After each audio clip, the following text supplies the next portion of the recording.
Okay students, चलिए अब हम स्टडी करेंगे एक स्पेशल टर्म जिसका नाम है पॉसॉन रेशियो। ठीक है, देखिए क्या होती है ये पॉसॉन रेशियो, मैं आपको समझाता हूं। तो मान लीजिए कि ये कोई रॉड है और इस रॉड की कुछ डायमीटर है, ठीक है, और इस पे हमने इस तरफ एक फोर्स लगाया है। ओके, तो जब हम इस पे फोर्स लगाएंगे तो मान लीजिए इसकी लेंथ L है और इसकी डायमीटर D है। D is the diameter, means this is the diameter D। तो अब हुआ क्या, आपने फोर्स लगाया और फोर्स लगाने से ये रॉड लंबी हो गई। तो लंबी हो गई तो कुछ ऐसी दिखने लगी है।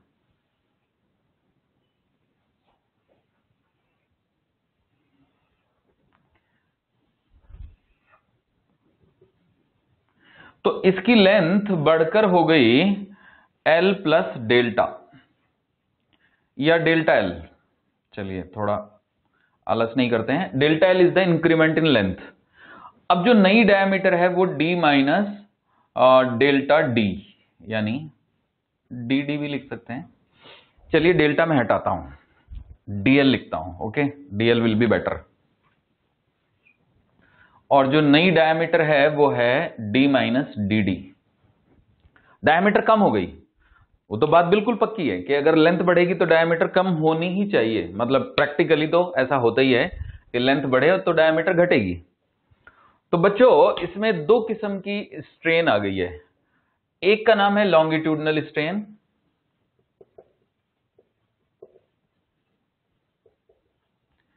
जिसकी वैल्यू है DL बाई L। तो लॉन्गिट्यूडनल स्ट्रेन के लिए एप्सिलन L लिख देते हैं, LG लिख देते हैं, epsilon LG। Longitudinal L longitudinal, या एप्सिलन G ही लिख देते हैं। चलिए G फॉर लॉन्गिट्यूडनल, लॉन्गिट्यूडनल में G आता है। इसमें एक और स्ट्रेन आई बच्चों जिसका नाम है लेटरल स्ट्रेन,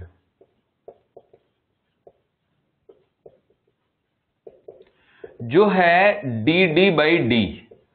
फिलहाल ये नेगेटिव DD लिया जाएगा क्योंकि डायमीटर मैंने घटते हुए दिखाई है, तो इसको मैं एप्सिलन L लिख सकता हूं।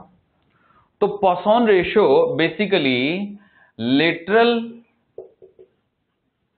स्ट्रेन और लॉन्गिट्यूडनल स्ट्रेन का रेशियो है। कुछ समझे बच्चों? लेटरल स्ट्रेन और लॉन्गिट्यूडनल स्ट्रेन का रेशियो जो है वो पॉसॉन रेशियो है। तो इसके लिए हम सिंबल यूज कर रहे हैं न्यू। ठीक है, इंटरनेशनली न्यू ही यूज होता है, ठीक है ना। कुछ बुक में हालांकि सिग्मा भी दिया हुआ है, पर सिग्मा जो है वो एनसीईआरटी ने भी स्ट्रेस के लिए यूज किया है, तो हम सिग्मा नहीं लेंगे, राइट। तो nu is the Poisson ratio. Now my aim is to find out nu. So this means nu, that is Poisson ratio, is epsilon L by epsilon G, यानी कि lateral strain by longitudinal strain. So nu is equal to minus DD by D divided by DL by L. Okay. So this is nu. अब हमें nu की values पता करनी है क्या क्या होती हैं। तो बच्चों theoretically nu can be anything between -1 and 0.5, but practically the value of nu is found to be between 0 and 0.5। Clear है? अब 0.5 कब होगी वैल्यू, इसमें मैं एक चीज आपको बताना चाहूंगा, और वो ये है कि अगर पॉसॉन रेशियो की वैल्यू 0.5 है तो वॉल्यूम इसका कांस्टेंट रहेगा, वॉल्यूम विल नॉट चेंज। तो मैं आपको समझा देता हूं कैसे। ओके, तो मुझे करना होगा, ये मिटाना होगा जगह बनाने के लिए। So I am removing it. So I am going to prove you that कि अगर पॉसॉन रेशियो 0.5 है तो वॉल्यूम कांस्टेंट रहेगा। So let us prove it. यानी if volume is constant then find Poisson ratio. इफ V is constant, find Poisson ratio nu find करना है। तो देखिएगा, हम जानते हैं कि V का फॉर्मूला है पाई r square L, R for radius इसमें दिया नहीं, मैंने डायमीटर ले लिया। So this gives me pi by 4 d square L, कुछ फर्क नहीं पड़ा, 4 आ जाएगा यहां पे। अब हम इसको डिफरेंशिएट कर सकते हैं बच्चों, लॉग लेके डिफरेंशिएट करेंगे तो dv आ जाएगा हमारे पास, या बिना लॉग लिए भी कर सकते हैं। So it will come to us pi by 4 into, log लेके ही कर लेते हैं। जब हम लॉग लेंगे तो log v comes out to be log pi by 4 plus 2 log d plus log l। Okay, अब हम इसको डिफरेंशिएट कर देते हैं। So this comes out to be dv by v is equal to 0 plus 2 into dd by d plus dl by l। Okay बच्चों, so अब मैं यहां से ये रब कर रहा हूं और मैं एज्यूम कर रहा हूं कि dv इज 0। तो ध्यान दीजिएगा, here I am putting dv equals to 0. If I put dv equals to 0, I get twice of dd by d plus dl by l is equal to 0, and this gives me twice of dd by d is equal to minus का dl by l, या फिर minus इधर रख लीजिए, जैसी आपकी मर्जी।